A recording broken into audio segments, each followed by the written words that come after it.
Consistency is so key at this age, and consistency is exhausting.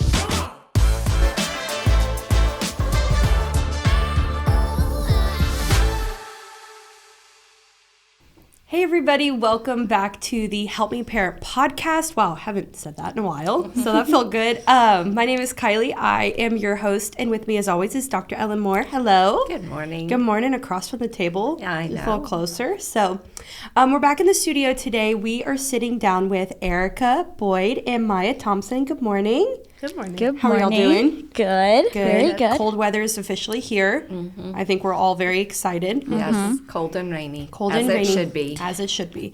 And so we are going to dive into our episode. We're talking about preschool age and kindergarten age kiddos today. Their social developments, spiritual, emotional, just overall developmental stages that they're in right now. So, but before we get in, go ahead and introduce yourselves and what you do here. Okay, I am Erica. I am the early childhood director, which means I get to work with kids from like birth up till kindergarten and a little bit even with elementary schoolers. And then I also have 4 kids, and my youngest right now is in this age group. She is just turned 5, so she was 4 not too long ago, and will be going to kinder in September. She's not 2. No, not 2. She's not 2. She's perpetually 2 in my mind. Hi, and then I'm Maya. I am the junior area assistant leader, and so that means I get to help with all of the 2-year-olds through the kindergartners. I get to work with the kids that we're going to be talking about today. So Nice. Yeah. Yes. So, and then you and I have both had experience working with them during the week here in childcare. In yeah. childcare. So we've been in it too. Yeah. But yeah, so we've gone through the past few episodes. Erica, you've been on the past few episodes too, talking about each child and the age and stage that they're at. And so we have arrived to these years. How were these years for y'all as moms, the preschool, kindergarten age? Great. I was thinking about it this morning. For me, there are really fun things because you see the fruit of some things that you've like been trying to teach them for a really long time. But then also you kind of can see like, oops, maybe I didn't teach that, or maybe you are finding your independence. So they were good, but they were hard. Actually, there was a moment when my oldest was this age where Ellen and I were at a mentoring kind of breakfast thing, and I was like really going through something with her, and then the waitress actually jumped in and gave me some advice too, and it was just one of those moments. It's like, I need all the help I can get. And so they were, it's a fun age, but it was a time where I was like, there's just new things that I don't really know how to handle, and I really needed help. Nice. Yeah. What about you? I would say, from my perspective, ages 3 and 4 were pretty difficult in terms of the amount of energy it took to remain consistent. Consistency is so key at this age, and consistency is exhausting for the parent. So just because you just have to be in it and on it all the time. You guys know from childcare, when you're with kids all day long, you can't be like, oh, I'm tired, do whatever you want. There's not one moment that you can do that. So that's what I remember, is it just being very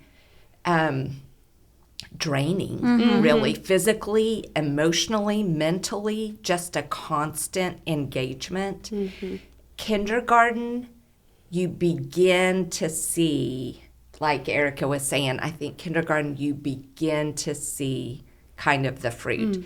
Our daughter, mine and Philip's daughter, at this age was quite difficult. But at kindergarten, we started occasionally having a good day. And I was like, maybe there's hope. Then first grade is when it all clicked. So I would say it is both draining, exhausting, requires a lot, but you do begin to see some of the fruit of the labor. It's kind of like 0 to 5, kind of has this specific feel to it where you're just super in it, it's like constant in different ways, but kind of from this stage. And it's almost this last little push this age is of like, no, don't pull out yet. You got to stay in there. But you don't realize on the other side of it is there are new challenges, but there are some things that are a little bit easier as they get older. Right, because they're pretty well potty trained, still have a few accidents, so you can't totally let that go.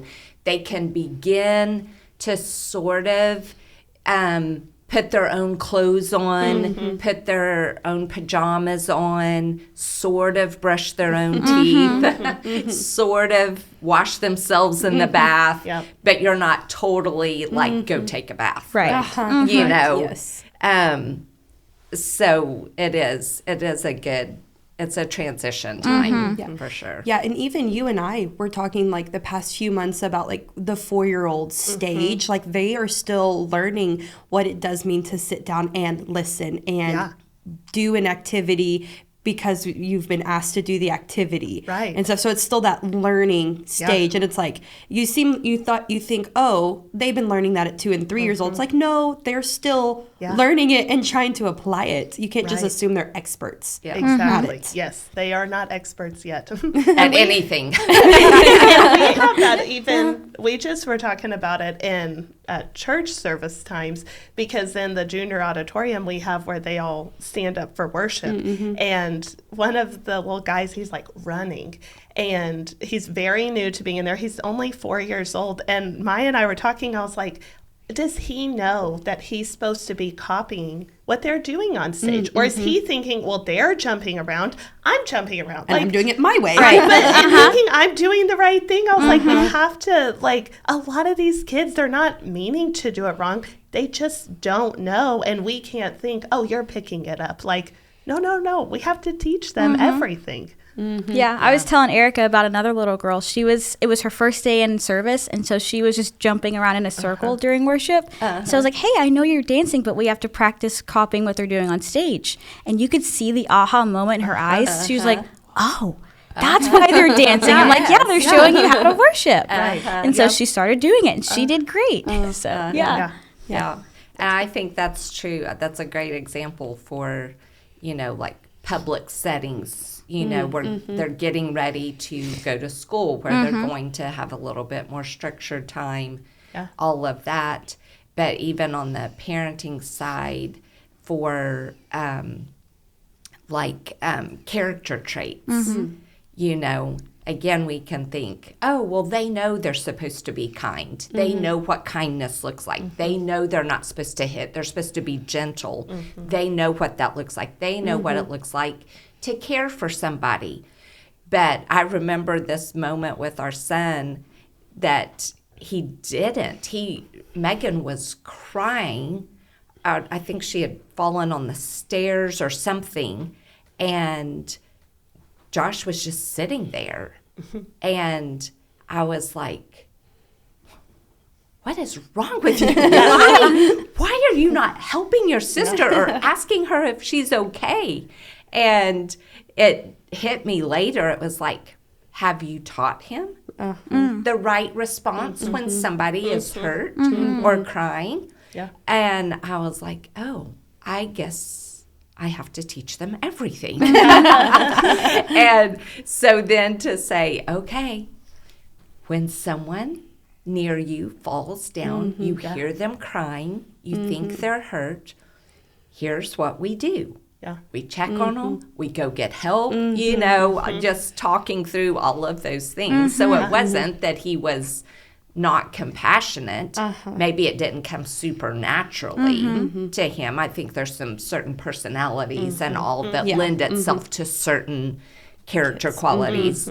But once he knew that, then he wasn't rude. Mm-hmm. He would Right. kind of at least stop what I'm doing, see if they're okay, go get help. But you know what is challenging of that too is, and I found the more kids I have, is they start learning from each other, and they learn some not great characteristics, Right. you know? And it's like, well, why are you doing this? Like, oh, your big sister does that. Or you're like, maybe I do that. Or when they start going to school, you're like, oh, maybe a kid in school does that. And it's like, okay, let me unlearn or help you know how we're going to handle this, not how you've seen maybe others around you handle it. Yes. Has been a thing too. Yeah, they're like little sponges. They like to absorb. Yeah. Yes. So with that kind of leads into one of my questions. So kids this age, they're very aware of what parents are doing, what others around them are doing. Yeah. What are some good character traits or some qualities that maybe parents can practice or can help teach their kids at this age that would help them? A couple of things I would say about this is, one, there's a lot of super practical things. Kids at this age love to help. They have this natural thing that, hey, would you like to be my helper? And so to take advantage of that, to teach some real practical things like how to put clothes away after they're folded, how to put the Tupperware away out of the dishwasher. You know, you're not going to have them put the glassware away yet, but having them realize they have a contribution to make to the family and then to the community, to their classroom, that they're not just there to get. Everyone in the world doesn't exist for my pleasure or for my well-being, but I too have something to offer. I think something else that's real important at this age is, some people put it as giving them the moral reason why. Why is a big question at this age. And, you know, well, why do I have to put my shoes on? Because we're going in the car. Well, where are we going? We're going to take brother or sister to school. Well, why? Because I'm going to drop them off and then I'm going to go to work. Why? Because I have to work so that we have money to buy our food and to have a place to live. Well, why? And it goes on and on and on. And so I think while the whys can get annoying, I do think they're often very genuine. They're very curious at this age. And like you said, they're like sponges. And they really do want to know why. And so we can give the practical reasons, and for as long as our patients will allow us to keep it going. And some of it then gets ridiculous, you know. Why is the sky blue, or, you know, whatever. And at some point we say, because God made it that way. Because God loves us. And we're done. But to also give, when we're giving instructions as parents or caregivers or teachers or whatever role, that we're giving them the moral reason why at this stage. So it's not just don't throw the Lego. You know, somebody threw a Lego, it hit somebody in the head, they're crying. It's not don't throw the Lego. It's tying it to a character quality and to say, oh, we don't want to throw Legos. We are gentle with our hands and with our things. We don't want to hurt people because people are very special. To God and to us. And the reason we do that, the reason we give that moral reason why, rather than just don't throw the Lego, because we want them to make a connection in their brain that this applies to other situations. If we're just teaching don't throw the Lego, then they're going to know when I have a Lego in my hand, I don't throw it. But they may not know when I have a rock in my hand, or when I have a fork in my hand at the table, or then eventually when I have a word in my mouth. And so we want this connection to be made to the character quality, which is something that whether you're a follower of Jesus or not, there are some certain character traits that are important for us to be successful as a society, Right. like kindness, compassion, all of those things. But even more so as followers of Jesus, this is how Jesus treated people. And so we help them make that connection, and it has to be very much said to make that connection, and it has to be modeled. And so we have to really be careful as parents that we too are doing that. Right. And when we don't, that we acknowledge, Mommy was not kind, and I'm sorry. Mommy got really upset and said something she shouldn't have. Will you forgive me? Because I thought of apologizing, and they've got to see that what I say, I mean. And when I say we want to be kind, I don't turn around and am unkind without acknowledging, because we all make mistakes. I mean, that's the thing. We do have to be as careful as we can, but we have to also say, that wasn't right. And I've talked about this recently too. If you're unkind maybe to your spouse, in front of the kids, you need to say, that was not the right way for Mommy to talk to Daddy, or, vice versa, and ask for forgiveness, but don't do it behind closed doors. If it happened in front of the kids, it needs to be made right in front of the kids, because again, they need to see, you're not just telling me to act this way, you are going to act this way. That is really good. Yeah. I like that, because I like that analogy of it's going to happen again in a different format. So it's like teaching the apology. I had the epiphany. I was like, whoa, that was really good. So with that, there's also emotions that come into play. We're talking about character traits, emotions they go through. They are at an emotional stage. They're learning how to express anger, frustration, sadness. What are some healthy ways to talk about those emotions that they may be feeling? Kind of like, I understand you're feeling frustrated right now, and how can that you help kind of answer that problem? Don't do it when they're freaking out. Help them calm down first. Get them in a place that they're calm.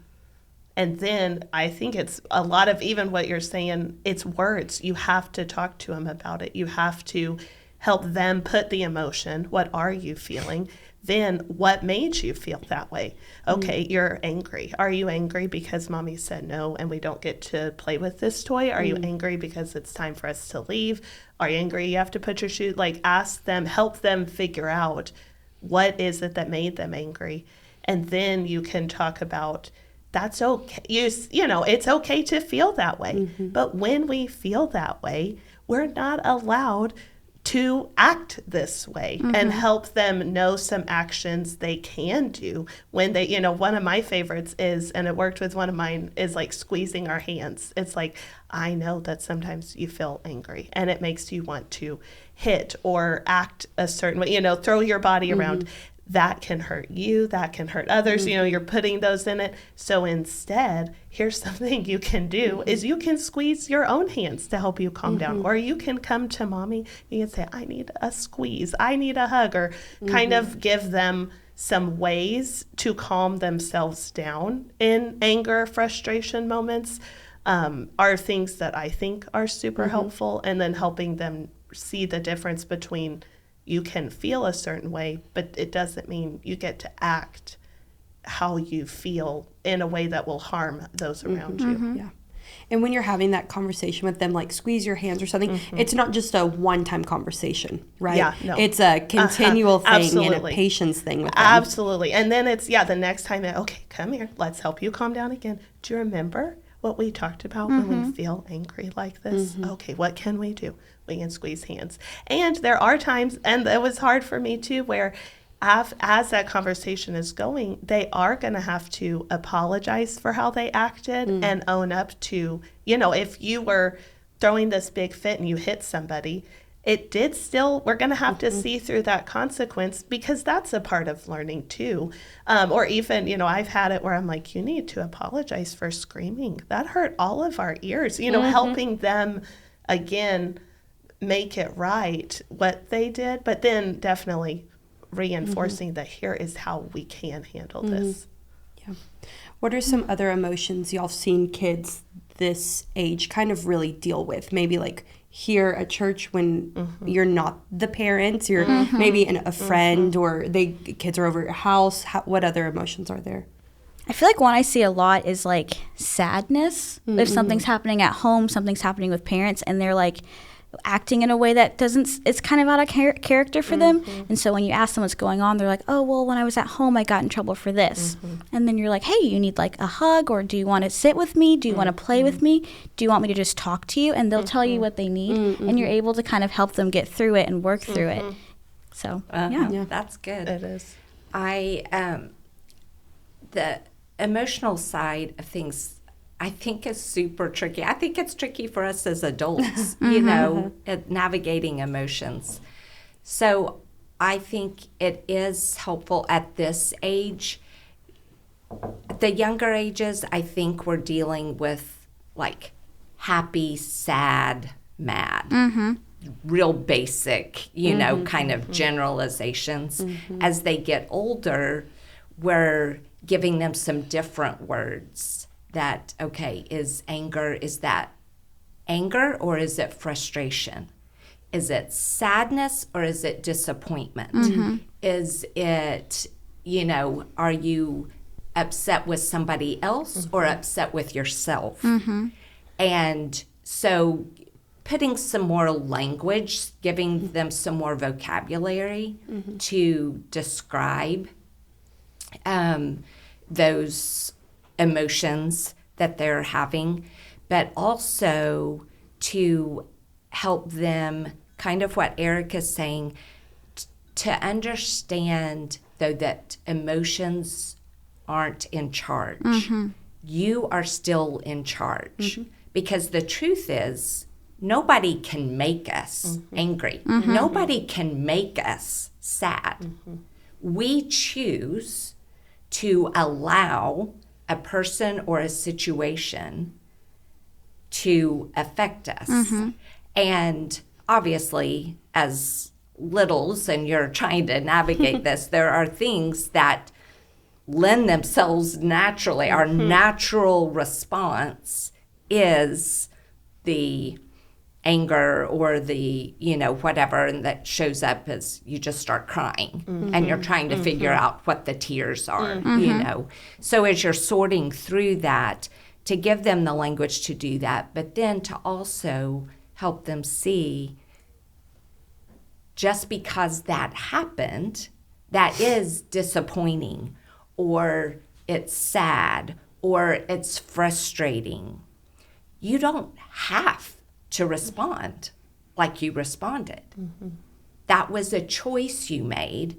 So it is opening up that world to give them a different choice to make. What could you do instead of that? And so, but like I said, this is the exhausting part of parenting. This is because you have to do it every single time for every single situation. Whether it's the fit at dinner because they don't like what you made, or if it's how somebody treated them, or whatever. But I do think Erica's point is so good. In the moment is not the teaching moment. That's not the window. In the moment, you're de-escalating, and whatever way that helps that child, and every child is different. Some need to be held and cuddled to kind of help them regain control. Others need to go in their own room and be alone and de-escalate themselves. So you have to, learn your kids and what works for them, and then after it's all calmed down, then talk about how you got there, what choices they made, what choices they could make.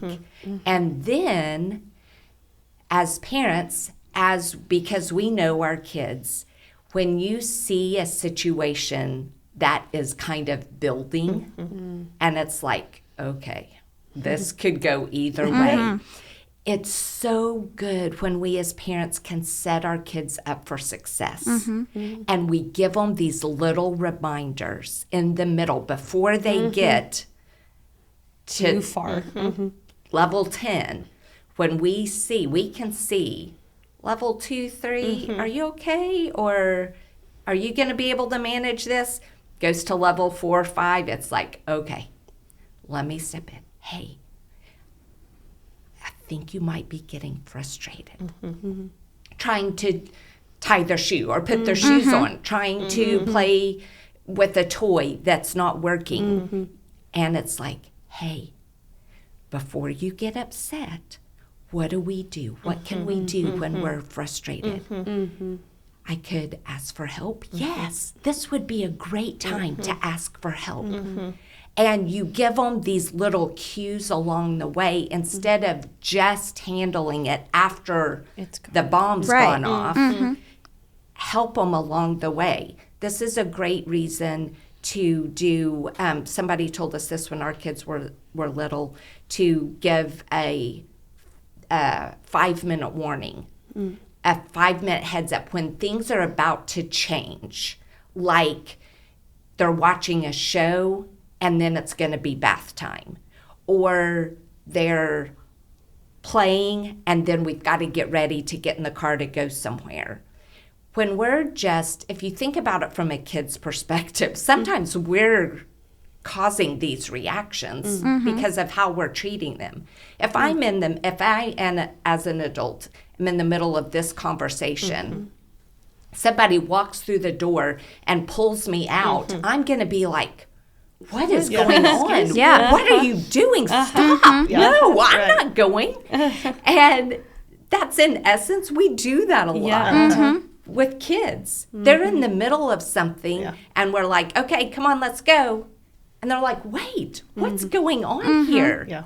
So when we can give them a little heads up that, hey, in 5 minutes, we're going to get our shoes on because it's time to go pick up brother or sister from school, or we've got to go to the grocery store, or in 5 minutes, the TV's going off and it's going to be bath time and bedtime. And just giving them, it's again, modeling a respect, a value for people, and giving them time to make these adjustments. And so then you give a 5-minute, give a 3-minute, 1 more minute, and then you're able to do it. They still may not like it, and that's okay, but you've at least given them a heads up, and then you deal with that at that point, you know. But it also helps on the emotional side, that when we can give them some cues before it gets there, can be very helpful. Yeah, as a family, I didn't think about it till you're talking. We're very like planned. Like the girls will say, what's the plan for the day? Or what are we doing? So it's like a dinner time. Okay. And we're like, hey, here is what we're going to do.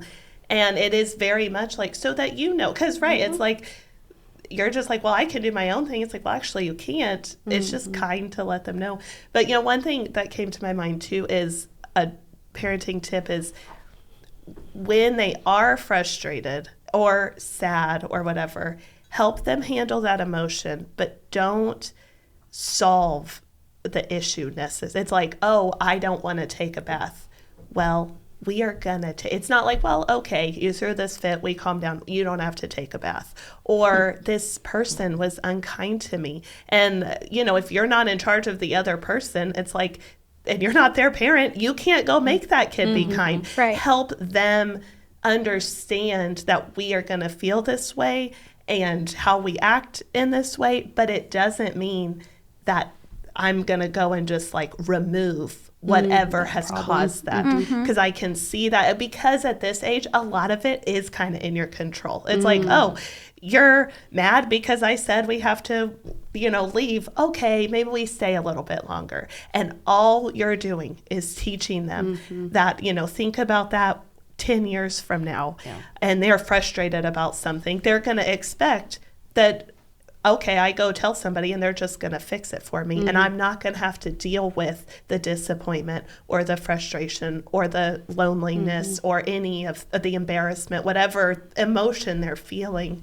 And so I think that would be something that comes to my mind too, is let the situation be and then help them handle it. I feel like whenever you deal with it like that, it kind of gives them that control back. It's like, okay, I can't control the situation, but I can control how I'm going to respond. Yes, and which is the whole it's point. So good. Yes. The whole point of it. Yeah.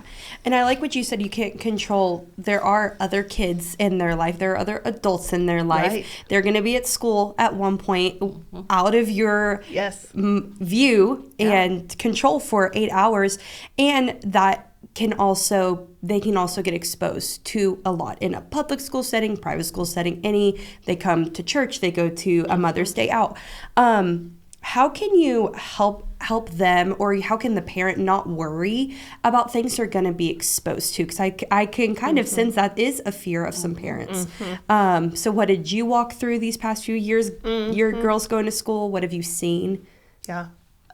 Well, one thought that I had, you were talking about our emotions aren't the boss of us and how exhausting it is to have to teach them. But I was thinking about my 10-year-old just came home and is having a little thing at school with a friend. And she and I talked about how she's going to need to basically either say that or hold that truth for this friend who's looking at her going, well, this is how I feel. And so you need to think about how I feel. I was like, well, just because she feels that way doesn't make it true. And I just was like, it is so worth it when they go and are starting to be with other people that you've set some truth in them and been doing this and doing the exhausting part. But the other thought I just have here is that, and kind of throughout this age, they want to be your best friend. They want that relationship. I think that's part of why they want to be a helper, is it means I get to hang out with mommy. It means I get to be with you and do what you do. They really desire, all of us desire a relationship, but that's kind of what it looks like at this age, is they just kind of want to model you and be with you and talk to you. And so a lot of times you can capitalize on that. Yeah, you're going to school, but we come home and we talk about school and we discuss it. And I ask a lot of questions and I really try to navigate what happened today. And then when they're telling you about it, that's your end to be like, okay, well, how did you handle that? Or how did that friend handle that? One of the kiddos has really got a real sensitive conscience where she needs to really tell me everything that has happened, good and bad, to the point where she's like, sometimes I don't like you whenever you tell me no. And I'm like, you know what? That's okay. I don't like when people tell me no, and it's just really kind of getting that relationship there where it's like, talk to me, let's discuss it, and then I'm going to help you navigate the truth with the truth of, okay, we aren't going to be able to change what our friends are doing or what other kids are doing or what, all of that. But we can control how we act and that kind of side of it. Yeah. Right. And you're giving them you're opening up the window for a relationship, which that is the point, right, of parenting is relationship. They have a relationship with us so they can eventually have a relationship with God and with other people. So we're beginning to give them the tools for navigating relationships. And so you want that conversation that they can say, sometimes I don't like you when you tell me no. And you say, well, I understand that. When we have those feelings, what's the right thing to do? When you feel like you don't like me, do you still have to obey me? Yes. You do. Do you still have to be respectful with what you say and how you say it? Yes. And so you're giving that space, but it is very much, we are still very much in the teaching mode of giving them, walking and talking this through, which again is part of the exhausting part because you've got to talk about everything. Right. Yes. So I think that is really important. And as followers of Jesus, this is an opportunity with them, with all of the questions, with them putting language to their experiences, having experiences that are separate from you when you're not there, that you are showing them how we do that as followers of Jesus with him. And so that speaks to what your question was about when you've, as a parent, you've got the fear, you've got the worry, that how you handle that is so important. First and foremost, for your personal well-being and in your relationship with Jesus, is like, Lord, I am really nervous about dropping my kids off at school today. I don't know what they're going to be exposed. I am really nervous about putting them on the bus where other kids are there who have phones and devices. What are they going to be exposed to? So one, I think we too acknowledge our emotions. We acknowledge the fear. We acknowledge the worry. We acknowledge it to the Lord and say, Lord, I'm struggling. Would you help me? And he promises that he will. And he says we don't have to fear. We don't have to worry. And when those thoughts and concerns come, we go to him. And then we tell our kids about it. When the next time they're worried or afraid, you know what? On your first day of school, I was kind of worried and afraid too. So do you know what I did? And we tell them what we did. And we give them some tools to do that. And then we also prepare them. We, as parents, we know some of the things that are these potential dangers, these potential exposures, all of that. So we start real early with preparing, and we don't not talk about it. It's like, I don't want to ruin their childhood. I don't want them to think the world is bad. And there is some truth to that. But the other side is there are bad people in this world. There are evil strategies at play in the digital world to try to get to kids, inappropriate things and all kinds of things. And so just acknowledging it, you know, that's why we teach our kids from early on. Nobody touches private parts. What are our private parts? The parts of our body that swimsuits cover, those are our private parts. And when mommy and daddy are helping you with bath or grandma or whoever, then they may wash you there, or when you're at the doctor and mommy and daddy are with you, they may have to look, but nobody else. So you just begin to give some of this like super practical teaching.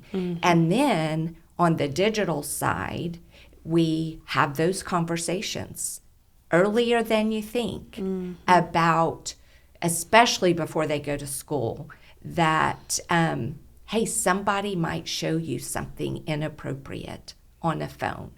Here's what you do when that happens. You might you may not have a phone or a device But if you use somebody else's phone or device, you have to be very careful what you touch and the letters you put in, and all of these things. And you just have these upfront conversations. And if this happens, this is what you do. If this happens, this is what you do. There's some great resources online. There's a group called Defend Young Minds that is a really good resource that has books that are age appropriate for preschool, early school age, and older kids, for how to talk about pornography and exposure to things. So I would say don't be afraid to talk about those things, but intentionally talk about those things. Yeah. And when you have those conversations, that we're also intentionally talking about the goodness too, the goodness of God, the goodness of people, and how we're thankful for that. And we're not just having those conversations at church or after church, but all during the week. Yeah, absolutely. One thing to wrap it up, the season of life for 5-year-olds, it could be frustrating at times for parents, or it's a continual teaching process after you've worked your 9 to 5. What encouragement would you give to parents to just kind of to get through this season, to go through it with a great mindset? What advice would you give them?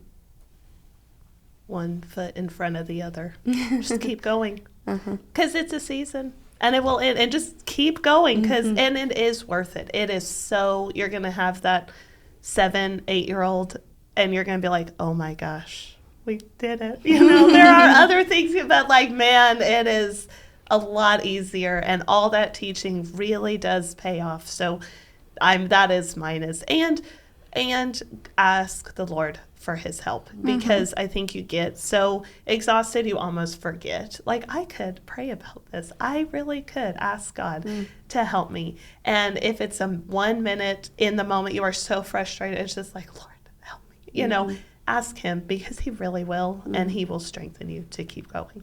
Yeah. I think I would say 2 things. I would say, 1, just keep in mind, yes, the days are long, but the years are short. And so look for the moments to just celebrate and kind of cement in your memory. It's that was the sweetest conversation I just had with my child. Or I just saw them make this choice. I saw them be at level 4 and de-escalate to 1 before it got to 8 or 9. And when you have these funny, with all of the questions that they're asking at this age, they're going to be hilarious.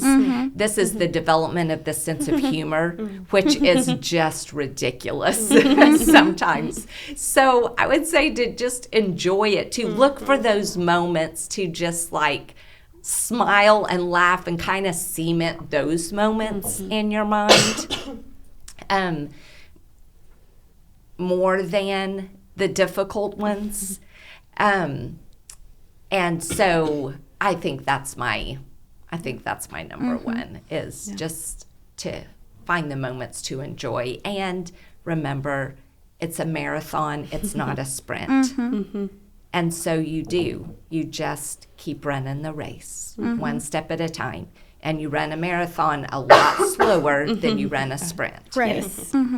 Yeah. I think I would say for parents, it's okay to not know everything, and that if you have a question, ask someone. Yeah. There's always people there who are willing and able to help you. The Lord's put people around you who know what you may not know, so it's okay to ask questions if you need help, because someone is there to help you. Yeah.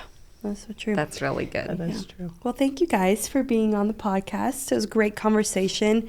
And thank you, everybody, for listening. And we hope you took something away from this. And just remember that you can parent and we can help.